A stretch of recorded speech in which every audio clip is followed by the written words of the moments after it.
Hello, আজকে আমি তোমাদের কাছে শেয়ার করব আমি কি করে ঘরে রসমালাই বানাই। তো প্রথমে আমি দুধটা বসিয়ে দিয়েছি। দুধটা এখন গরম হয়ে গিয়েছে, প্রায় আর একটু গরম হবে। দুধটা যখন একদম ফুটে যাবে তখন আমি দিয়ে দেবো এর মধ্যে প্রায় আধা কাপের মতন লেবুর রস। আমি এখানে দুধ নিয়েছি আধা লিটার। এটাকে আমি ছানা বানিয়ে নেব।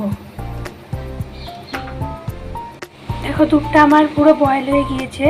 এখন আমি স্টিমটা কমিয়ে দিয়ে অল্প অল্প করে লেবুর রসটা দিয়ে দেব।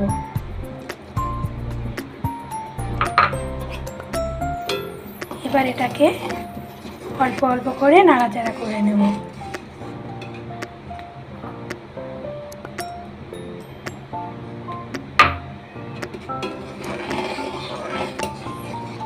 এবার এটাকে আমি হালকা জালে রেখে এটাকে একটু জাল করে নেব। দেখো, এটা আস্তে আস্তে ছানা বেরিয়ে আসছে। দেখো, ছানাটা আমার হয়ে গিয়েছে। এবার আমি এটাকে একটা সুতির কাপড়ের সাথে এটাকে আমি ছেঁকে নেব। আর এটাকে সুতির কাপড়ের সাথে ছেঁকে নেওয়ার সময় আমি একটু ঠান্ডা জল দিয়ে এটাকে ধুয়ে নেব, কারণ এটার মধ্যে আমি লেবুর রসটা দিয়েছি। এটার মধ্যে অল্প টক টক ভাব থাকতে পারে, সেজন্য আমি এটাকে অল্প ঠান্ডা জল দিয়ে সুতির কাপড়ের সাথে ছেঁকে নেব। তাহলে আমি এটাকে এবার নামিয়ে নিই।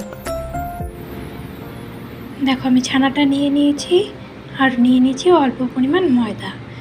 এবার আমি ছানাটার সাথে ময়দাটা অল্প অল্প পরিমাণভাবে এভাবে মিশিয়ে নেব।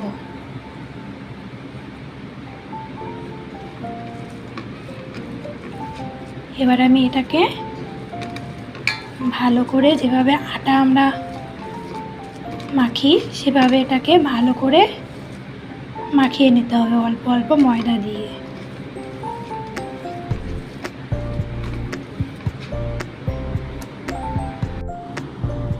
দেখো, আমি এটাকে গোল গোল করে নিয়েছি। ছানাটাকে আমি ময়দার সাথে মাখিয়ে, অল্প পরিমাণ ময়দা দিয়ে ছানাটাকে মাখিয়ে আমি এটাকে গোল গোল শেপ দিয়ে দিয়েছি। দেখো, আমি এই শিরাটার মধ্যে জল আর চিনি দিয়ে যে শিরাটা বানিয়েছি, শিরাটার মধ্যে আমি এই ছোটো ছোটো করে রাখা, গোল গোল করে রাখা ছানার এই মিষ্টিগুলো দিয়ে দিয়েছি। এখন আমি অন্যদিকে মালাইটা করে নেব। দেখো, আমি রসমালাইয়ের মালাইটা তৈরি করার জন্য নিয়ে নিয়েছি 1.5 কেজি দুধ। এবার আমি এটাকে ভালো করে বয়েল করে নেব। আর এদিকে দেখো, এটা এখনো হয়নি, আর একটু সময় লাগবে এটা হতে। তাহলে চলো মালাইটা এখন বানানো যাক। দেখো, দুধটা আমার পুরো বয়েল হয়ে গিয়েছে। এবার আমি দিয়ে দেব আমুলের পাউডার, মানে গুঁড়ো দুধ যেটা, ওটা দিয়ে দেব। আমি এখানে 4 প্যাকেট আমুলের দুধ দিচ্ছি।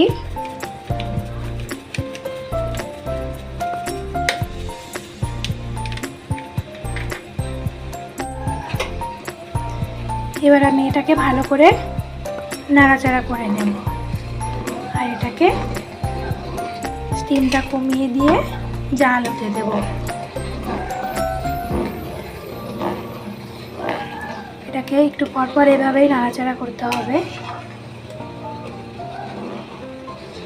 তাহলে এর মধ্যে মালাইটা খুব ভালো আসবে।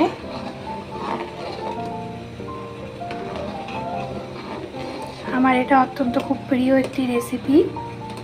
আমি এটাকে এভাবেই ঘরে বানিয়ে খাই। তোমরা চাইলে এই রেসিপিটা ট্রাই করতে পারো।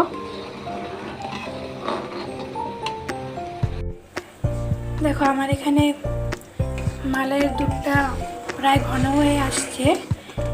এবার আমি দিয়ে দেব 1 চামচ,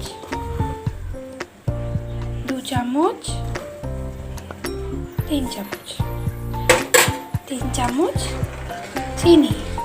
কারণ আমি এখানে বেশি চিনি দিব না, কারণ মালাই ঘন হয়ে আসলে এমনিই ওটা মিষ্টি হয়ে যায়, এটা এমনিই খেতে ভালো লাগে, সেজন্য আমি এখানে বেশি চিনি অ্যাড করব না। দেখো এটার মালাইটা পুরো রেডি হয়ে গিয়েছে রসমালাইয়ের। এবার আমি দিয়ে দেব মিক্সিতে পাউডার করে রাখা এলাচ। দেখো মালাইটা আমার পুরো রেডি। এবার আমি দিয়ে দেব মিষ্টিগুলো। মিষ্টিগুলো আমি এক এক করে দিয়ে দিচ্ছি।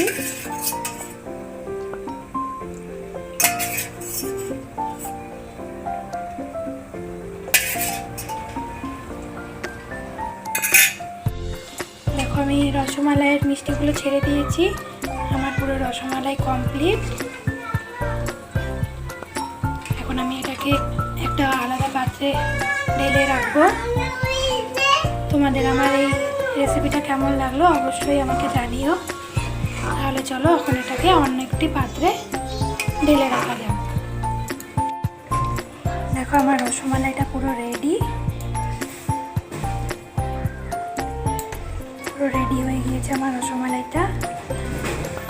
আমি এটার মধ্যে অ্যাড করে দিচ্ছি কাঠবাদাম।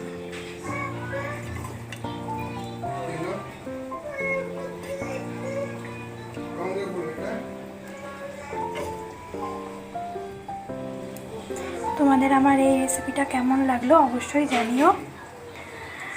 আমি খুব সহজ পদ্ধতিতে ঘরে এভাবেই রসমালাই বানাই।